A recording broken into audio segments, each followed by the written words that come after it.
സ്ലീഹ ആറാം തിങ്കൾ. വിശുദ്ധ ലൂക്കായുടെ സുവിശേഷം 6-ാം അധ്യായം 12 മുതൽ 19 വരെയുള്ള തിരുവചനങ്ങളുടെ വിശകലനം. ശിഷ്യന്മാരെ തിരഞ്ഞെടുക്കുന്നു.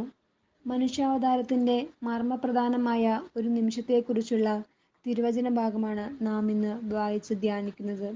തന്റെ വേർപാടിനു ശേഷം താൻ തുടങ്ങിവച്ച ദൗത്യം തുടർന്ന് നടത്തിക്കൊണ്ടു പോകാനുള്ള വ്യക്തികളെ തിരഞ്ഞെടുക്കുന്ന നിമിഷമാണ് വന്നണഞ്ഞിരിക്കുന്നത്. അതിന്റെ പ്രാധാന്യം വിളിച്ചറിയിക്കുന്ന ഒന്നാണ്.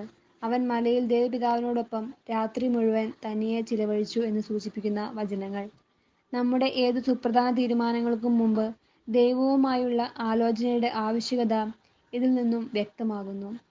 സമൂഹത്തിലെ ഏറ്റവും സാധാരണക്കാരായ മനുഷ്യരെയാണ് അവൻ പിന്നീട് തെരഞ്ഞെടുക്കുന്നത്.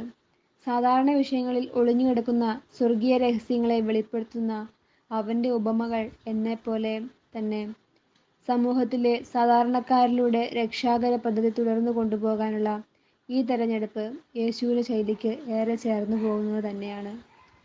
ഇന്നും വ്യക്തിവൈഭവത്തേക്കാൾ ഭക്തിവൈഭവമുള്ള സാധാരണക്കാരായ മനുഷ്യരെയാണ് ദൈവം അവന്റെ വേലയ്ക്കായി ഫലപ്രദമായി പ്രയോജനപ്പെടുത്തുന്നത്. നീ ദൈവത്താൽ തിരഞ്ഞെടുക്കപ്പെട്ടവനാണോ? നിന്റെ പ്രാർത്ഥനാഭിരുചി പരിശോധിക്കുക.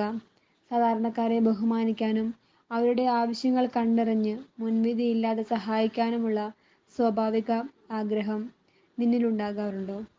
നിന്റെ ജീവിതത്തിൽ എന്ത് മാറ്റവും വളർച്ചയുമാണ് ദൈവം പ്രതീക്ഷിക്കുന്നത് എന്ന് തേടിക്കൊണ്ടിരിക്കുക.